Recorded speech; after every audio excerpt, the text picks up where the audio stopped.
Lane Kiffin is about to be paid big money. What an unbelievable gig to be a college coach, a head football coach in college football. Great time to be a part of this business because every year you're getting paid. Next up is Lane Kiffin, yet again.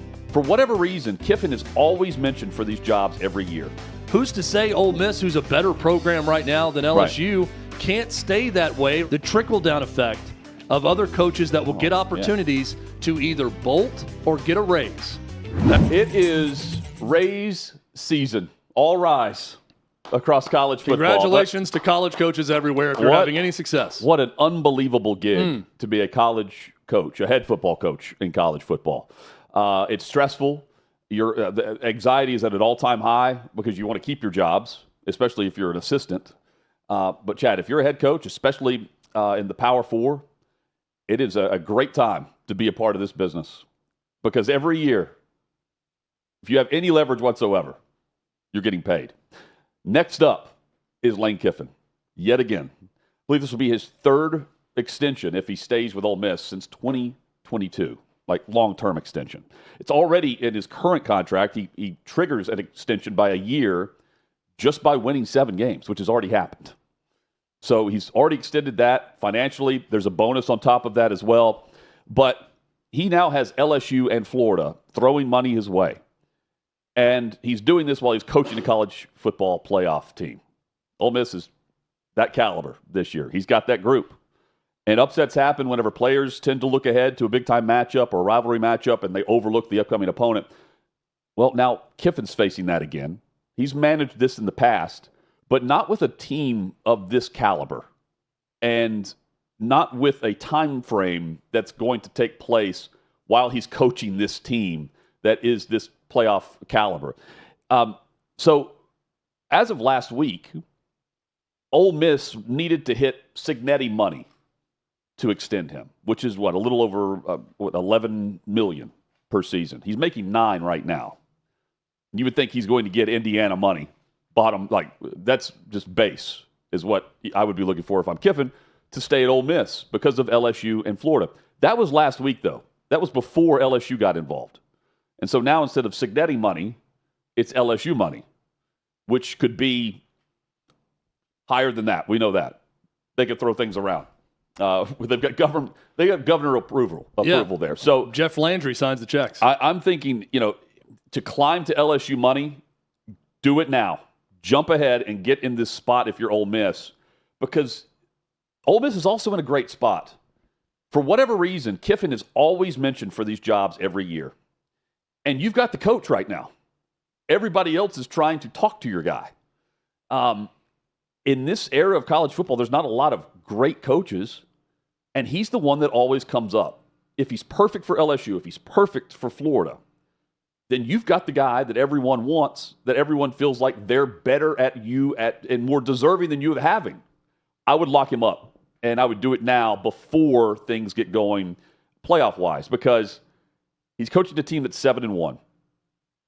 The Rebels now have South Carolina, Citadel, Florida, and Mississippi State. That's who's left in the regular season. So we could see this team head to Atlanta to play for the SEC championship game, and then there's the college football playoff. The portal opens January 2nd. And, there's talk that, of course, programs want their coach in place because you want to dive into the portal. He has crushed the portal. Chad, I believe he has the top 3 class the last 2 or 3 years when it comes to the portal. It's their total strategy. In recruiting, and their biggest part of it is portal every single year. And that's what Kiffin would want to do if he's bouncing or if he's staying, right? Much easier to do if he's staying. He's coaching the college football playoff. Instead of letting this play out in the middle of Ray's season, I would go ahead and lock him down if I'm Ole Miss and pay him above Cignetti, because they've done this in the past. They've always climbed to whatever level is necessary to get him to sign.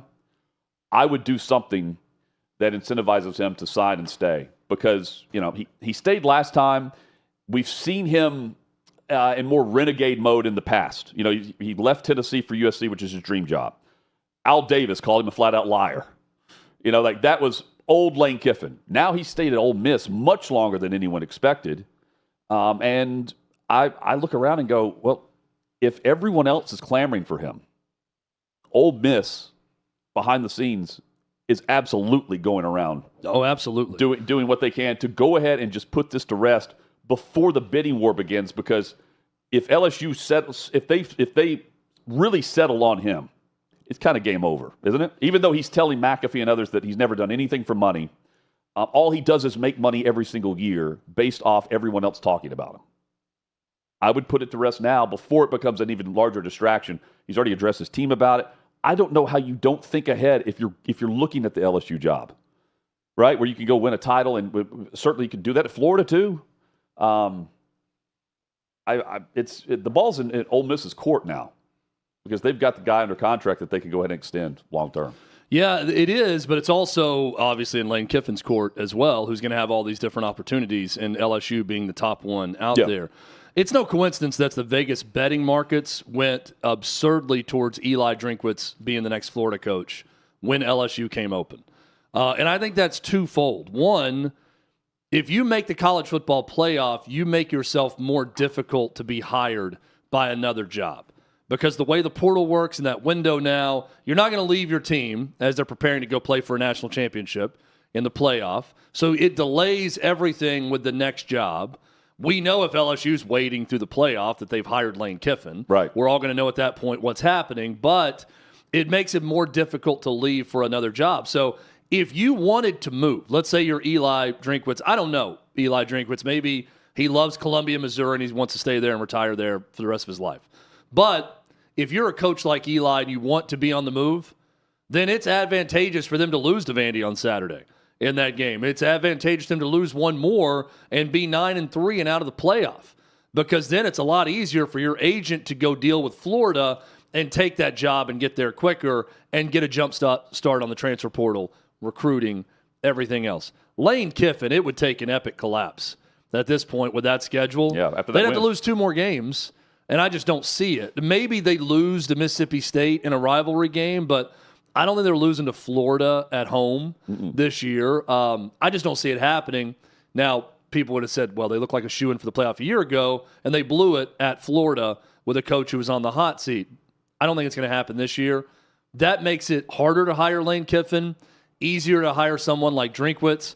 That's why Vegas is telling us Eli Drinkwitz, far and away the favorite right now. Minus 105 is Eli to be the next Florida coach. Second on the list is not Lane Kiffin, it's James Franklin, who's plus 200, and then Kiffin is plus 300. That tells me that people believe Kiffin is either going to A, take the LSU job, or B, like Hutton said, get the raise, take the bags of money, and stay at Ole Miss where he's happy. I could see either scenario happening. Yep, and I can't blame him for either one, honestly. Like, it's not, LSU's a better job, but in current college football, where, as you laid out, they've dominated the transfer portal, who's to say Ole Miss, who's a better program right now than LSU, can't stay that way, or at least competitive with the Tigers, as long as Lane Kiffin is there? The other name that's going to keep coming up is Clark Lee. And Clark has to play that game. And Clark Lee could be a guy that LSU and Scott Woodward look at and say, hey, look what this guy's done at Vandy. What could he do at LSU? But again, if you're Clark Lee, if you've got a formula, if you believe in your formula that you can repurpose it without Diego Pavia and continue to have great success, then you're not leaving your alma mater. If you're Clark Lee, I could see him staying even if he was offered the LSU job. This has nothing to do with Clark Lee, what I'm about to say. This is about LSU here. They're not going after Vanderbilt's coach. Well, they did it one time before with Jerry DiNardo. It didn't work out. They're going after Notre Dame's coach. Like that's what they've done in the past. This, to me, is – I know Clay mentioned load up and offer Nick Saban 4 years, $25 million a year, fully guaranteed, $100 million, and make him say no. Okay, that would be great for college football. I would love this. And the way Clay pointed this out, you'd have him coaching LSU going back to Nick Saban Field to coach against Alabama in Tuscaloosa. With a statue up that front. Would be unbelievable. But I would load up and go after Dan Lanning.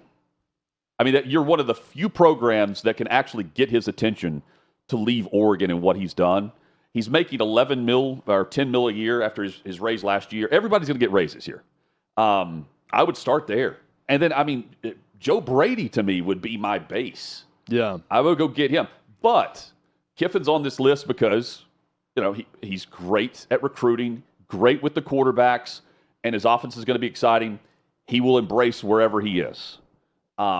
let's just say the patience level for Kiffin at LSU is way different than at Ole Miss, where you're not going to get a raise for winning 7 games every year and a contract extension by a year. It's just Lane Kiffin's in a great spot. He's at Ole Miss. Perfect contract there.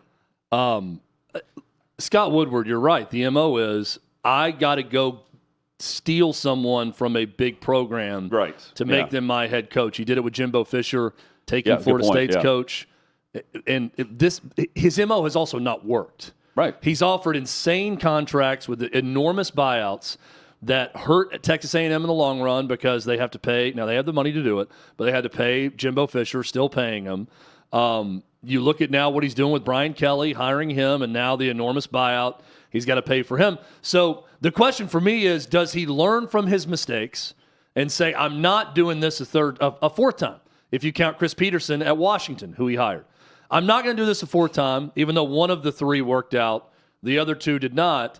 I'm going to go find the up-and-coming coach or Clark Lee or whoever that person is that I say is the best person and the best football coach to lead this Tiger program. I'll give you an example that I don't think would make the waves that LSU fans would expect from Woodward, but makes a hell of a lot of sense. Don't hire Clark Lee away from his alma mater. Hire Kenny Dillingham away from his at Arizona State. I think that guy would crush it at LSU. There's plenty of coaches that would crush it at LSU. Hell, Les Miles and Ed Orgeron won a national title at LSU. You can find guys who can succeed with the Tigers.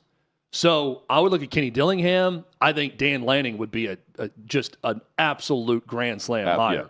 If they brought him back to the South in the SEC, would be amazing. Now Phil Knight is going to have something to say about that at Oregon. I don't know that he leaves Oregon. But, look, I'm not saying he would, but I start there. Next level discussion with all this, Hutton. If college football is going to resemble the NFL more and more, at what point do conferences, with all the money at stake and with all the money they can get if they went in with TV rights on their own? Yeah. And they're doing it now within the conference. Like, you can't move from conference team to conference team. It's not – we had Chris Doering on who works for the conference in a way with SEC Network, and he even said – I can't really talk too much about this. Because of that. Because they don't like it. Right. And if you're poaching another conference team's coach, you can't do that in the NFL when you're under contract. So if the SEC wanted to go hire a Big Ten coach, maybe that's allowed. If a Big Ten coach wanted to hire an SEC coach, that's allowed. There needs to be some, if you want to get the contracts back under the regulation of some sort. Then you have that Then you have a new rule where you can't go hire another conference team's coach, just like the NFL. Just like in the day you couldn't transfer to a team in conference. Yeah. Now, it would make this season a lot less exciting. And I love the coaching speculation season. Yeah. So it would take away a lot of the intrigue of that if you couldn't go from conference school to conference school. But I think it would be better for the competitive balance of everything. I think it'd be better to keep the coaching salaries a little. They're still going to get paid a ton if they're successful, but a little bit more under control. And I think it's what's right for the business of the SEC or the Big Ten or anyone else. But it's not happening anytime soon because there's no legislation in college sports. So we're going to continue to get speculation about Lane Kiffin and Eli and Clark Lee or whoever else has success that they may bolt for another team in the SEC. Man, you mentioned Strickland hasn't gotten it right. But Ole Miss has with their coach. I would stick with what's been right. And it was top four transfer portal class. And let me also say, Lane Kiffin got it right with Ole Miss. This has been a good move for him. Yes. It's been a good life change. He's with his family. He's very successful. Mm-hmm. He knows the area. He does well there. The fans like him. He can be Lane Kiffin there 100% of the time, and no one's going to bother him about it, right? I think it makes a lot of sense for him to stay. But our buddy Shannon Terry posted yesterday, said he's going to be advised by smart people to take this job, that LSU will be the job that he is offered, and he will be advised to take it. Now, I saw Shannon follow up on a post that was made to me that said, I'm not saying he should. He thinks that Ole Miss is the perfect spot for him, but that he is going to be compelled or advised to take that job. And we all know why. On Monday, Kiffin appeared on the Pat McAfee show, and it almost is in response to what Shannon was saying about being advised to take the job. So just so you know, just because you haven't known me very long, Pat, I've never made a decision based off money, nor will I. For a lot of people, they're just like, well, money, and it does this, it does that. I've seen too many examples in life where money does not buy happiness, so I'm never going to make a decision off money. Nor do I care about it. My agent, Jimmy Sexton, gets really mad when I say that. We've got to get this, we've got to get that. And I'm like, Jimmy, I don't care. And he goes, I do. That's almost in response to what Shannon's saying. I just, to me, Ole Miss can just do exactly what Indiana did, put it to rest. Yeah. And they've always surprised me with how they've always met that bar, and it's the highest it's ever going to be for them because LSU's knocking.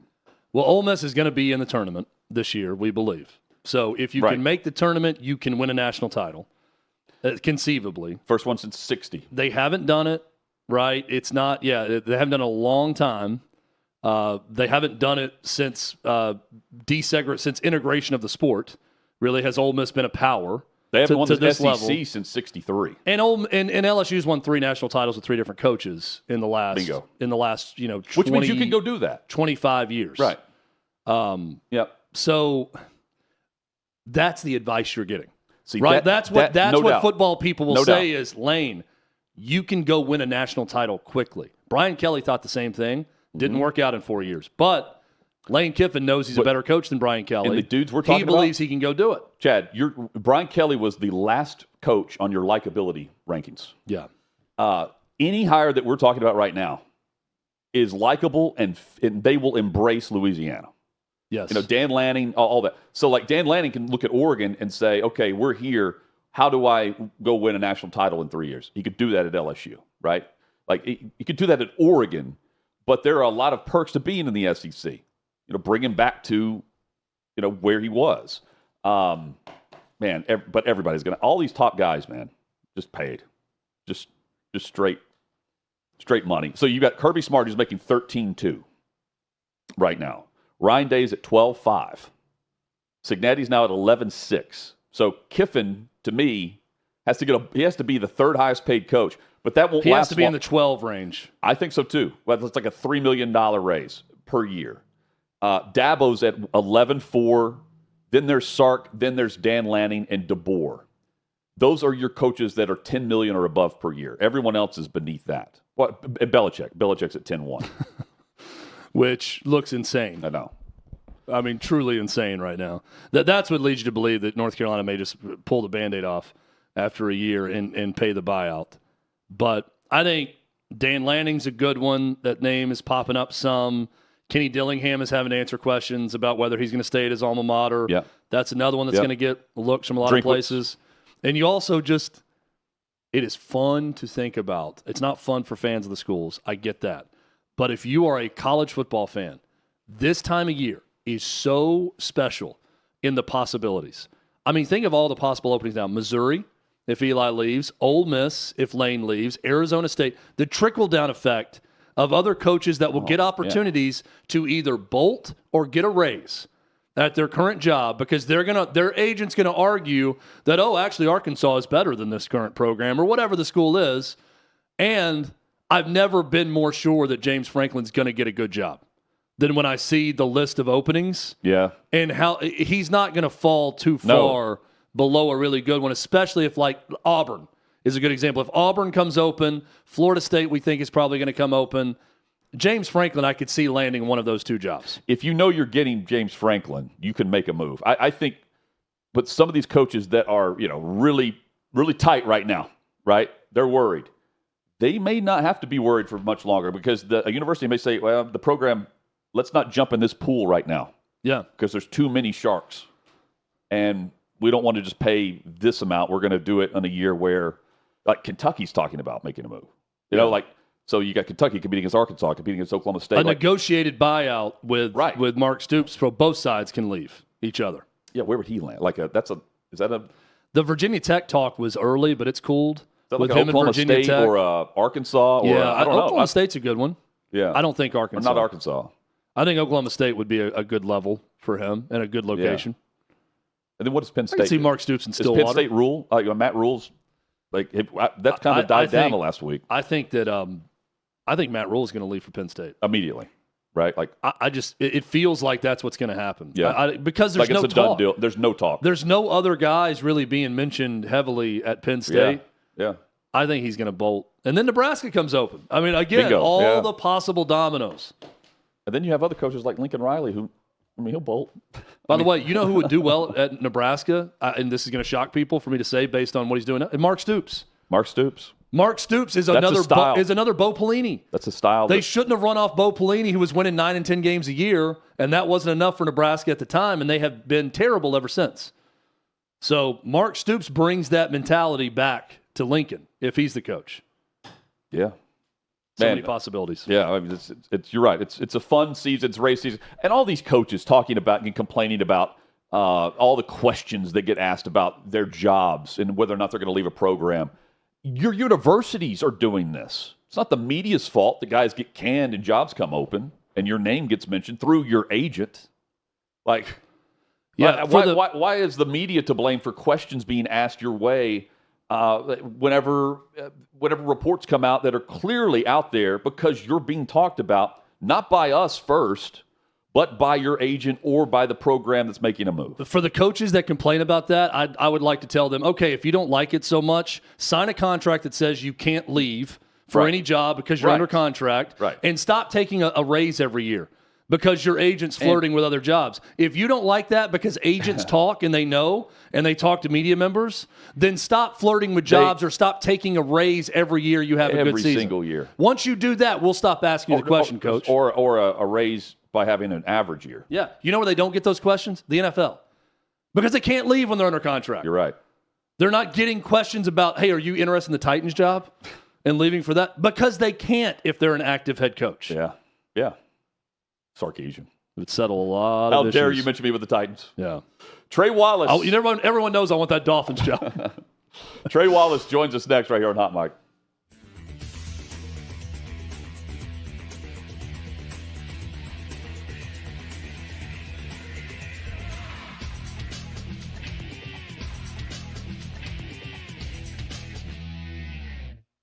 Football's finally back. So's the hard-hitting gridiron action on Prize Picks. Download Prize Picks and use code OutKick and get $50 instantly in lineups when you play $5. Must be present in certain states. Visit prizepicks.com for restrictions and details. 6th and Peabody, our location. Yeehaw Bureau, Smoky Moonshine, Hot Mic, Hunting with Throw here at OutKick.com. That's where you can read the great work from Trey Wallace. Check out the Trey Wallace podcast, the Roundtable, and more. Trey joins us here on the program. Trey, good to see you, man. Hope things are well. Guys, good to see y'all. Everything's just hunky-dory, man. Nothing really big going on. You know, moves being made in Baton Rouge, but hey, come on, man. It's just everybody's jumping on the coaching carousel now. That's right, man. So, okay, from the LSU perspective, all this went down in a matter of hours, right? Like the governor got together and all. So is it the governor that's making the hire, or is it Strickland? Or Woodward, yeah. Or Woodward, sorry. Yeah. No. Everything went to hell in a handbasket Sunday morning when Brian Kelly showed up at the facility. Going to talk to Scott Woodward about, which assistant coaches to fire. Brian Kelly had a couple on his list. Scott Woodward wanted to add a couple to the list. They did not see eye to eye. Got very tense in that meeting. Brian Kelly dipped out, went home. Scott Woodward made a call, said, looks like we're going to have to pull the plug here, and y'all are going to have to figure out a way to pay $53 million. And so it then led to, because, and here's why the governor is involved. They don't have a permanent president right now at LSU, which is the same thing going on at Gainesville. Yeah. Funny how this stuff works together. So Governor Landry met with the Board of Supervisors multiple times on Sunday, and then Sunday evening, right around 6:30 Central Time, they finally made the call. Okay, we're going to pay the $53 million. We're going to try to negotiate a little bit with agent Trace Armstrong and others. And unfortunately, as we sit here right now for LSU, Brian Kelly will be taking a $800,000 paycheck per month for the next 10 years. Wow.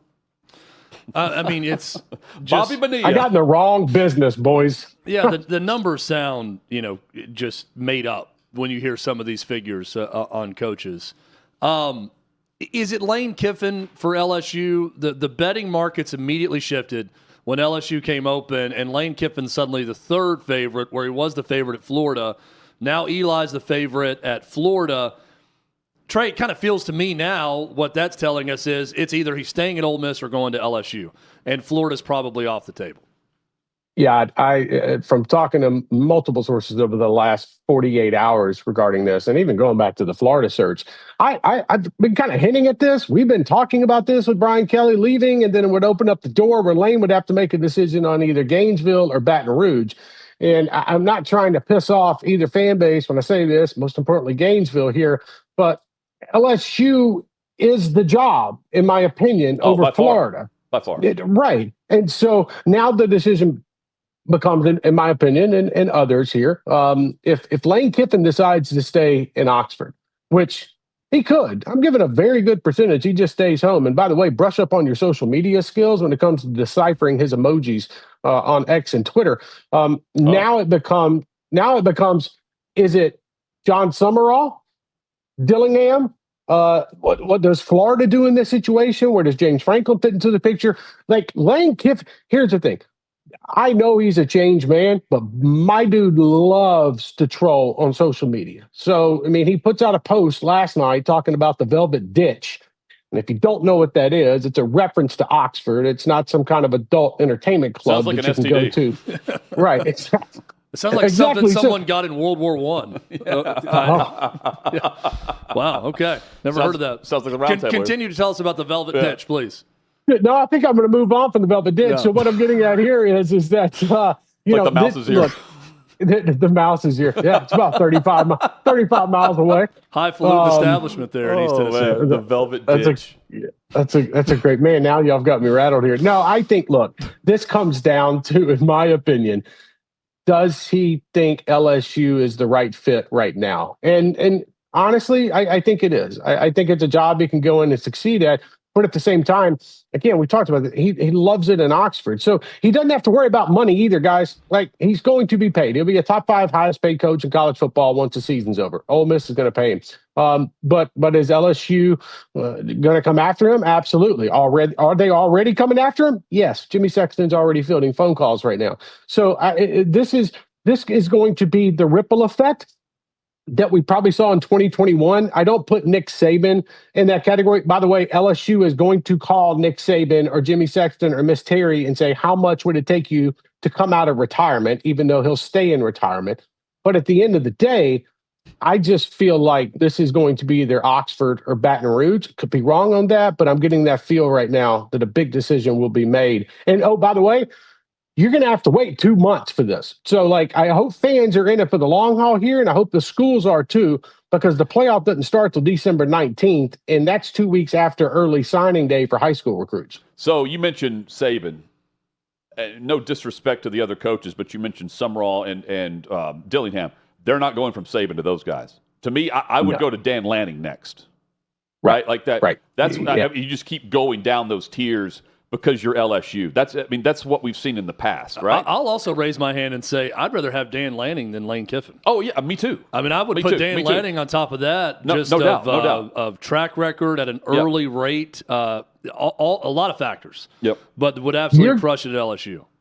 You're going to have to make these guys say no to a big financial payday. And money is not a factor for some of these guys, and that's fine. Okay. But I think what you're going to see in these coaching contracts is a little bit different because of these buyouts now. You're going to see these coaches make $15 million per year, $16 million per year, but then the buyout is lower at the end of the day because LSU's got themselves in a situation right now. So I look at it, yes, Nick Saban's a phone call, Dan Lanning's a phone call. You're going to call Marcus Freeman back and see if he's interested in doing the the Notre Dame double duty thing with Brian Kiffin coming down to Baton Rouge, and maybe Marcus can follow. But I think if that's not the case and they don't take those jobs, I personally think there is a coach 70 miles away from Baton Rouge, Louisiana, that could win at LSU, and that's Jon Summerall at Tulane. I think he can win. You're going to – and the other thing that I've been talking to a couple people about here is ADs are going to hit a couple doubles here. They're going to try to sell them as home runs, and they might actually be a home run, but the name says double. So I'm just – folks have got to understand out there in the college football world that there are so many jobs open. And by the way, we're not done yet either with openings that are going to be available in college football, that some of these schools are right, and some of these schools are going to have to take a chance on these coaches, and I think there are a few of them out there that are worth taking that chance on, and Summerall, Dillingham would be two of them on my list. Yep. So Auburn, for their fans, program, everyone, Hugh Freeze, they needed that win badly. Just a release of fell behind, found a way, came back, put in the backup quarterback, gave him a spark in Ashton Daniels, and they get the win.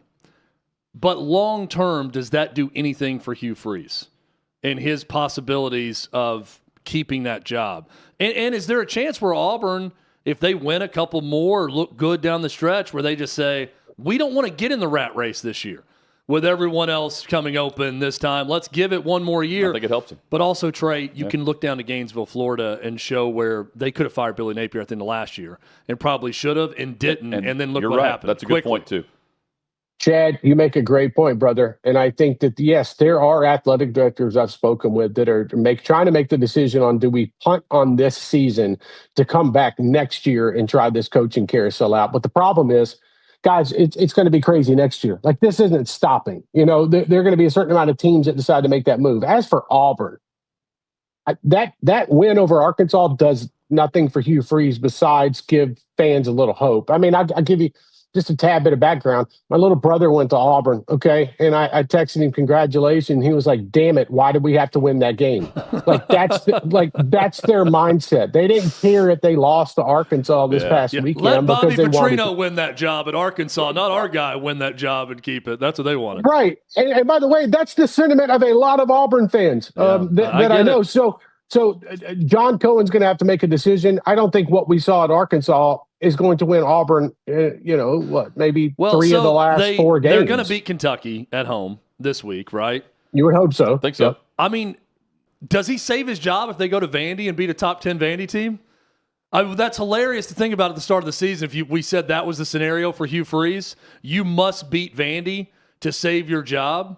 But, I mean, I don't think Auburn has a chance against this Vanderbilt team on the road, quite frankly. But if they went into Nashville and stunned the Commodores in that game, I mean, you're just grasping at straws right now trying to find a way for him to keep that job, I think. Yeah, and John Cohen does not want to make a move, guys. He would rather not make this move. So if Hugh can go out and beat up on Kentucky this weekend, who looks depleted, and then go to Nashville and win that game, sure. I mean, there's obviously that would calm down some boosters and whatnot that don't feel like spending $15 million at the moment. Oh, hey, but Trey, at the end of Trey, I'll also say, just real quick, it's not if you lose, it's how you lose. They've been screwed in 2 games by officiating. Yeah, they can legitimately look back and say... They can spin this if they want to. Right. To your point, if Cohen doesn't want to make a move, Trey, I feel like he's keeping his job. Because they're going to get 6 wins. They got 4 right now. They're going to beat Kentucky. They're going to beat Mercer. They'll get bowl eligible. I mean, I think if you beat Vandy or obviously Alabama at the end of the year, at home, by the way, at Auburn, then you're saving your job. But to me, that 6-6 and beating Kentucky and Mercer, if they really don't want to make a move, Hutton's right. They can fall back on we got screwed by SEC officiating. In fact, one ref got fired and the conference because it was so bad. Yeah. Yep. Right. But the biggest thing is the fans are so checked out on Hugh Freeze right now. Good luck trying to sell that to them for a whole year leading up to the 2026 season. You're right. And paying that roster and paying recruits, it's going to be a tough sell to your money people that we're going to do this again. Yeah. I want to add just real quick to that. Hugh Freeze went to the boosters before, during the last transfer portal period and said, give me all this money. I'll go out and win a bunch of games for you.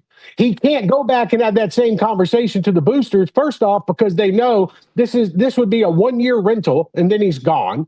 And then second of all, you already spent $16 million on this on a bunch of front-loaded deals that turned into this season's results. So you're going to have a very, very hard time trying to sell that, hey, we can turn this thing around. All I need is your extra money. And on He's top been of begging for that for 4 years. You're right. And on top of that, they have NFL scouts coming in. Jason Campbell will tell you this. They have NFL scouts coming in saying that Auburn's talent, just individual player talent, is on par with some of the best classes in the SEC, just like top to bottom. Right. I'm talking like top 100 players, just elite caliber, NFL quality at certain positions. So like when they're hearing this, they're thinking we need better results, and they should. They should have better results. But yes, they should have better results. But I mean, again, like the SEC gave them an out if they want to use it for another year. But you're right. If the money's there to buy him out, they'll buy him out. Right. Yes. They would have the money to be able to buy him out. I mean, Auburn's in a hell of a lot better situation than Kentucky's in, with $38 million owed to Mark Stoops, and a hell of a lot better situation than LSU is in, potential $800,000 a month, and Billy Napier. So I agree with you. Yeah. This could all be played out. I think Auburn fans and their boosters would say, hey, let's please lose 2 down the stretch here so we can make a move and move on. And by the way, this is where the ripple effect of the Kiffin stuff and others starts to play in, because if John Summerall, let's just say, doesn't get the LSU job, but Kiffin takes one of the Florida jobs, Ole Miss is now open. Right. Okay, is Kentucky going to make a move? Well, Kentucky's already missed the boat on John Summerall for not firing Stoops after last season and making a move. So I'm just saying, and stuff Auburn is lost going out to to keep Ole Miss tumbling. on Kiffin. Correct. Yeah, and absolutely. What is Arkansas going to do? I mean, you got the AD crying poor over they don't have the money to spend on a roster. So, like, Bobby Petrino just feels like that, well, we don't have anything else. Well, so someone go get Gruden. We're going to stay here. Yes, thank you. Let's find someone like that. Like you guys have been preaching, go get Gruden, make a splash somewhere, give him a chance. Because if not, what you're going to do is you're going to go out and hire an OC or a DC from another school, while Bobby Petrino is probably the best OC that you're going to have come through the building, even though there's so much baggage to him in that hire. That's why it's going to be very confusing for UCLA, Oklahoma State, Virginia Tech, Arkansas, and whatnot. And by the way, James Franklin's hanging out there somewhere, he can go win football games at one of these schools. I'll tell you someone else on TV that's hanging out there is Urban Meyer. That I know his name's listed in some Vegas odds for jobs, but no one's talking about him either. Hey, Trey, we'll be talking about this on the roundtable. Looking forward to it. Yes, we will.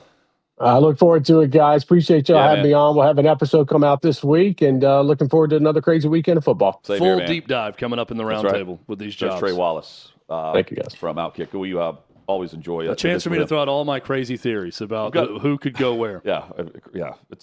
You're right. It is fun. Race season. Gold medalist Gable Steveson in studio with us next.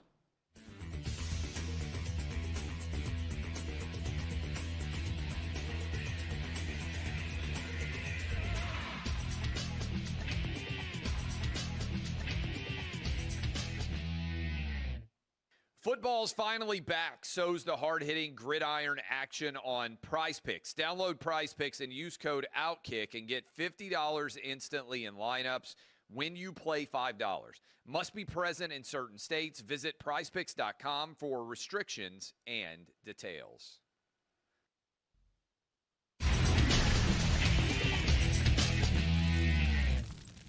6th the Peabody Air location, Yeehaw Beer, Old Smoky Moonshine, Hot Mike, Huddy Withrow here at OutKick.com. Here in Music City, we've got Dirty Boxing. Dirty Boxing Championship in town, and DBX4 features our guest in studio. Gable Steveson is with us. He's taking on Billy Swanson. We're going to be in attendance, Chad. This is going to be awesome. Gable, thank you for joining us, man. How you doing? Nice to see you. So Great intro. Yeah, hey, I didn't know. I'm looking forward to this. I didn't know what to expect because I don't know, when do you get into fight mode? Like, when are you pissed off for greatness? Because you're just very chill, very calm right now. Yeah, I'm very chill right now. But right when that time comes, right, you got to have that switch. Everybody has that switch. You got to turn it on, and before you walk out to that ring, you got to be ready to go. Man, I would be. I don't know, 2 days out. So. Yeah, for me to get in the mindset to try to do what you do, Gable, it would take me like a month to build up mentally to be in that mindset. Is it that it's not even the night before? You're saying you get your body ready, and then when it's go time, and you flip the switch. That's it. That's all it takes. When those gloves come on, it's a different person. I love it. And then when them gloves come off, right back to normal. How often are you in a ring? Because you made your MMA debut last month? Yes. So here you go. You're making your boxing debut, and you're doing this with Jon Jones, who's a good friend of yours, yes, right? Very good friend. You're ready to go at all times. You're a gold medalist. You know what's up. Yeah, but I've been on the biggest stages. I've wrestled legends. Super giants. I went out there and beat the best of the best. But now it's time for me to put the boxing gloves on and do it in the boxing ring. So I spent a lot of time in the ring, in the cage, almost every day, twice a day, just perfecting what I can. Man, Chad and I always say this when we have fighters. Mad props, because I don't know the mentality of being able to get into a ring and knowing 2 enter, 1 leaves, right? Like that's especially Yes. heavyweight. Yes. Have you always had that? Like, when did you know you wanted to fight, like, or wrestle, or be competitive like this? Because I think because like 1,000 years ago, Yeah. you would have been a Viking. Maybe, yeah. 500 years ago, you would have been a gladiator. The first black one. but I'm saying, like, and nowadays it's They just would have the fight allowed you game. right into their tribe with the Vikings. They're like, hey, let's go pillage. Let's No, go. for sure. I mean, that's the This guy can mentality. do it. I mean, you've got that, and I mean, clearly we don't. You know, so I'm trying to figure out what the switch is. It's just, like I said, once you put the gloves on, you know it's time. When I was wrestling in the Olympics and NCAAs, you know, once I strapped those shoes on and put that Yeah. singlet on, you know, you got to feel like a superhero. If you don't, then kind of why do you do it? Because there's so many people watching, and you want to please them, and also please yourself and please the ones at home too. So when I go out there, it's turn on that superpower and be someone that you really can't be at home. And the ring is be a badass. So No doubt. why not be that? Is it the next mountain to climb or the next conquest for you? Because you really did about everything you can in wrestling, right? You're one of the most dominant NCAA wrestlers of all time at Minnesota. You're a gold medal winner. You didn't go the sports entertainment route, right, into WWE, which I think a lot of, you know, wrestlers that have accomplished what you have would maybe attempt to do next. So whether it's MMA or now boxing, is it just the next challenge? Even football, where you had never worn cleats before, signing with the Buffalo Bills, is this just the way you're wired that you want to try the next thing and see how good you are at it? I mean, honestly, I'm sick of trying, and it's time to do. So now I'm doing things. I'm doing things to the fullest. I'm putting my heart into it. I'm putting my mind, soul, and body, and I'm here to do the best I can, and that's win. And that's what Gable does. So are you working on your striking? Is this why you're doing boxing because of MMA coming up? Is that your thought? Or Yeah, most definitely. My thought process is go in there and strike and punch like can't no more and make sure this guy falls in. I've been striking every single day for this camp, making sure I don't miss a beat. We have to. I mean, you can't shoot. But dirty boxing is different, though. Very different. All Yeah. right, explain the rules here of what we're going to see, because there's elbows. You can punch. You Ground can, and pound. Ground and pound if he falls for 5 seconds, but you can't get on top of him. So standing ground and pound, you can punch. There's elbows, just big shots overall, and just they call it violence, and like we talked about. That's Jon Jones's game, right? And he's got a co-owner of this promotion. Well, we've got some footage of you training with him. And I want you to just walk us through what you're working on here. One of them, I think, is so this is this like a media day for DBX, or is this like it looks like you're kind of going through the motions here. It's you on social in the Dirty Boxing Championship ring with Jon. Yes. I'm thinking this is, you know, Jon showing off that. Now here you go. You nearly this is the one I saw. I was like, oh shit. Watching the knee here. You're going to see this in a second. I remember loud and clear. Yeah, man, this is watch his knee here, Chad.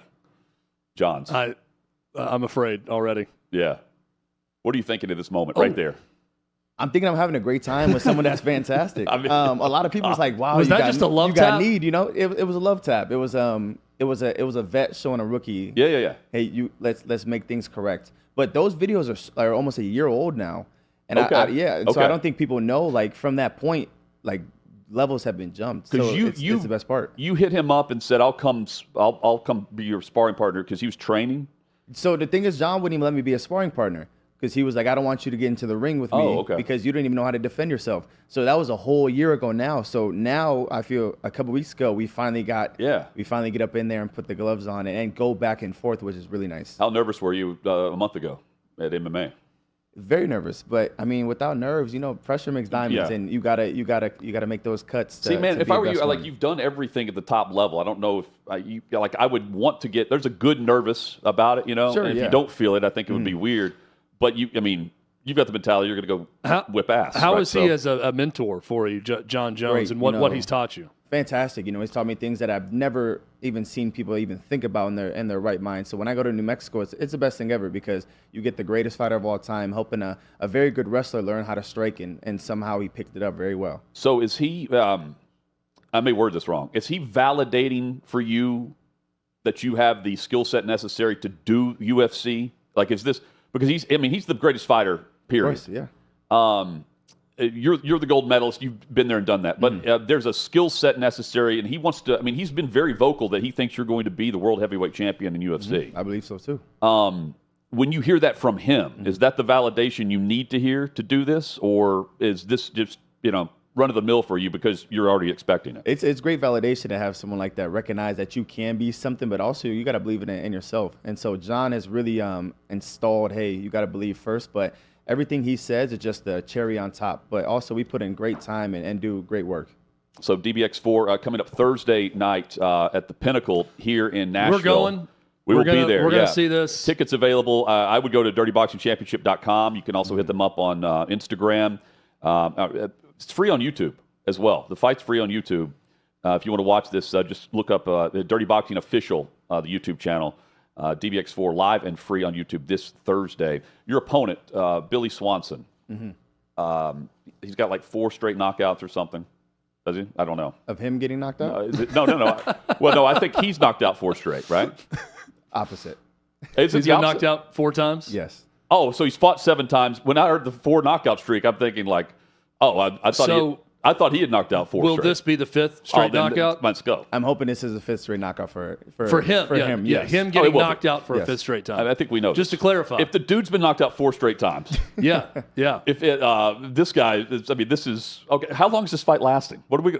You don't want to. It don't matter to me how long it lasts. It's got to happen. I treat everybody the same, whether you're the best guy, you're the worst guy, and so I got to go out there and do my job to make sure that I come out with my hand raised. And so whether you're great, whether you're not, whether you've been knocked out 4 times and getting ready for a 5th, I got to do it. So remember when McGregor fought Mayweather? Yeah. Right, and everyone was worried. There's like, oh, how's he going to box this? He wants to throw a knee or an elbow. You don't get to shoot. I wonder if it's the same thing. Is the mentality any different? Like I would feel like McGregor. Everyone's worried that he's going to be disqualified for something. No, the mentality is the same. Go out there and dominate. Whether I can shoot or whether I can't, you gotta put together somehow, and I'm ready to show the hands. How tough was football at the professional level when you Tough. never put cleats on? I it didn't last long. We know that, but like that, I get the thought. Like, let's sign this dynamic wrestler athlete. We've seen pro wrestlers be really good on the interior offensive or defensive line at times. But how tough was that, having never done that type of skill set before? On a football field with pads on and cleats and everything else. The hardest part was learning all the plays and learning the words. You go from not hearing a play call to hearing the mic say 8 words in one. You got to pick up what you got to do and get in the right spot. So that was the hardest part for me. So did you play other sports in high school? No, just wrestled I don't know how that's possible. somehow. Because you do standing backflips. I mean, you're like you're like Scatterboot. Was your high school football coach asleep the whole time? No, at our schools, you would have been recruited by all the coaches. Yeah. Like, hey man, we really need to get you out for football this fall, Absolutely. or we need to come play basketball or baseball, whatever the sport was. Yes. They should be recruiting you at your school. What was going on with that? My mom never let me play. She Wow. said, you do one dangerous one, I'm not going to let you do 2. But I was like, football is worse than wrestling. But she never let me play. So you responded to your mom by participating in every dangerous sport now. Somehow, as you became an adult. Like, now I'm just going to do everything. My mom wouldn't let me play football, so I'm going to dirty box, I'm going to MMA, all of it. All of it's on the board. True. Other than the gold medal, is there a keepsake over your career that's most special to you? Like, it doesn't have to be an award, just something from an event you've won or anything like that? I think seeing the faces of the people that see me, as I get bigger and more stardom comes, I see a lot of people and I get a lot of great words from a lot of good people and I meet so many people, but also the young kids that I can kind of leave an impression on and say that, hey, I can be like Gable and Gable's done a lot of things and maybe I can try this too and maybe I can go to this place, maybe I can go see this country. And so that's my biggest thing is how can I impact an up-and-comer. Where do you keep the gold medal? My mom has it. Cool. Yeah. I was going to say, I didn't know if you That's walked the trade-off. out. I don't know if That's you the walked trade-off out. for him participating in all these I didn't dangerous know if you sports. walked out She with it gets or the not. gold What's medal. your walk-out song? It's a mixture. It's the biggest by Big X the Plug, but it has like a beginning intro that's kind of cool for the fans. All right. So he's... I didn't understand a word of that. Yeah, well, I didn't catch hear this. one part. Artist, song, title, anything. Yeah. So Dirty Boxing, Jon Jones, co-owner there, and he's in town too. He's in town? Right? That's going to be cool. Yep, dude, looking forward to this. Thank you. Yeah, we're going to see a knockout, John. Yeah. Hopefully. It's going to last about 15 seconds. Yeah, I'm expecting look, Gable's in front of us. I may say this to Billy if he were here, but he's not. So I'll go ahead and say it. He's about to get knocked out for a 5th straight time by our guy, Gable, right here. We're all in Team Gable. See, think about this, though. You're going into the ring with him. You've been knocked out 4 straight. Again, I'm just thinking of the mentality of this dude. knowing that this is coming. The mentality is like We had a topic. Would you take a punch from Mike Tyson, and what would you have to be paid to do it? Like I'm not saying you. We were talking about that. Like it's just the mental aspect is Game was fascinating. like $10. Yeah, What would you do for it? $10? I don't know. I don't like $1 million? Left Yeah, hook, yeah. straight I to the just chin. probably. I've never been knocked out. Have you been knocked out? No. I fear that I don't know what it feels like. I fear that he would kill me. Is the problem that I wouldn't be able to benefit from whatever money I agreed to beforehand? I mean, it is a deadly weapon. His hand, right? Yeah, His fist. So it's Well, Might take some. Might take a lot. Good luck. you. We are absolutely rooting for you, and Well, I we'll be in appreciate the it. Thank house supporting Team Gable in this Yes, one. sir. Well, I appreciate it. Thank you so much. hopefully no one messes with you on Broadway. They won't, but some drunk will. No. Hopefully not. Yeah, man. Don't run into Morgan Wallen. He likes to get wild on Broadway and throw chairs off balconies. Well, they said he's coming He's coming Thursday. Yeah, man. is he? Yeah, there's gonna be a great crew there. Oh, Hopefully. nice. Yeah, All right, yeah. It's gonna be fun, man. I think he'll be Looking smart forward to enough fun. on Thank you. Thursday not to say anything to you when he sees you. Yeah, DBX4. Check it out again, free and live on YouTube this Thursday. You can check it out at Dirty Boxing Official on YouTube. Tickets available for the Pinnacle right here in Nashville. Great new venue downtown. It's live at the Pinnacle, and you can get your tickets available at DirtyBoxingChampionship.com. Links in the bio on their social media pages as well. You got meet and greet with Jon Jones as well. Looking forward to it. Hey, thank you again. Fun show today. Back at it tomorrow, 11 a.m. Central. OutKick. Hot Mike, Cutting Withrow. Hope you'll join us then.